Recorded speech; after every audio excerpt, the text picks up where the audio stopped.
बारिश हो रही थी, सड़कें गीली थीं। जय कार में था, तेज रफ्तार में। अचानक एक ट्रक सामने आया, ब्रेक लगे, चीखें निकलीं और सब कुछ धुंधला गया।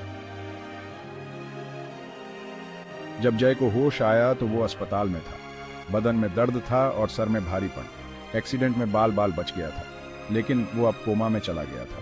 परिवार वाले बहुत दुखी थे।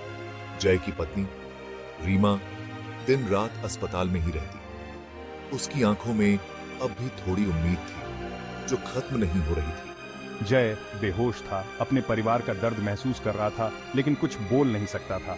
वो फंस गया था अपने ही शरीर में, जैसे कोई प्रिजनर। दिन हफ्तों में बदल गए, हफ्ते महीनों में। जय अब भी कोमा में था। रीमा अब भी उससे बातें करती, उसे पुरानी बातें याद दिलाती। उसे उम्मीद थी कि उसकी आवाज जय तक जाएगी और उसे जगा देगी। जय के भाई विजय और उसकी पत्नी शालिनी भी अक्सर मिलने आते। उनका व्यवहार सच्चा था या झूठा, ये समझना मुश्किल था। जय के पिता एक बूढ़े व्यक्ति अपनी लाठी के सहारे आते और घंटों बैठे रहते। उनकी आंखों में दर्द साफ दिखता था, एक पिता का दर्द जो अपने बेटे की ऐसी हालत देखकर मजबूर था। कोमा में डूबा जय अपने आसपास होने वाली हर बात सुन सकता था, लेकिन कुछ कह या कर नहीं सकता था। वो चुप था, मगर उसका दिल रो रहा था। धीरे धीरे विजय और शालिनी का असली रूप दिखने लगा। वो जय की प्रॉपर्टी हथियाना चाहते थे। उन्होंने रीमा पर दबाव बनाना शुरू कर दिया कि वो प्रॉपर्टी उनके नाम कर दे। रीमा ने मना कर दिया। वो जानती थी कि जय ऐसा कभी नहीं चाहेगा। उसने ठान लिया था कि चाहे कुछ भी हो जाए, वो जय की प्रॉपर्टी की रक्षा करेगी। विजय और शालिनी ने हार नहीं मानी। उन्होंने तरह तरह के तरीके अपनाने शुरू कर दिए। रीमा को डराया, धमकाया, लेकिन रीमा नहीं मानी। जय अपने शरीर में कैद ये सब देख रहा था। वो चिल्लाना चाहता था, रीमा को बताना चाहता था, लेकिन वो कुछ नहीं कर सकता था। एक दिन विजय और शालिनी ने रीमा के खाने में नींद की गोलियां मिला दी। जब रीमा बेहोश हो गई तो उन्होंने उसके अंगूठे के निशान जय की प्रॉपर्टी के कागजात पर ले लिए। जय ने सब कुछ देखा, लेकिन वो लाचार था। उसका अपना भाई उसके साथ धोखा कर रहा था और वो कुछ नहीं कर सकता था। उसकी आत्मा चीख रही थी, तड़प रही थी। जब रीमा को होश आया तो उसे सब समझ आ गया। वो बहुत दुखी थी, टूट चुकी थी। उसने पुलिस को बताने की कोशिश की, लेकिन विजय ने उसे धमकी दी कि अगर उसने ऐसा किया तो वो जय को मार देगा। रीमा डर गई। वो अकेली थी, लाचार थी। उसे समझ नहीं आ रहा था कि वो क्या करे। साल बीतते गए। जय अब भी कोमा में था। रीमा ने हार नहीं मानी थी। वो हर दिन अस्पताल आती, जय से बातें करती, उसे गाने सुनाती। जय, सुन रहे हो ना? मुझे पता है कि तुम एक दिन जरूर जागोगे। एक दिन अचानक जय की उंगली हिली। रीमा ने खुशी से डॉक्टर को बुलाया। डॉक्टर साहब देखिए, जय की उंगली हिली है। रीमा जी, ये बहुत अच्छी खबर है। जय को होश आ सकता है। और फिर एक सुबह जय की आंखें खुल गईं। 18 साल बाद वो कोमा से बाहर आ गया था। रीमा बहुत खुश थी। आखिरकार वो दिन आ ही गया था जिसका उन्हें इंतजार था। जय को होश तो आ गया था, लेकिन वो 18 साल पीछे था। उसे कुछ याद नहीं था।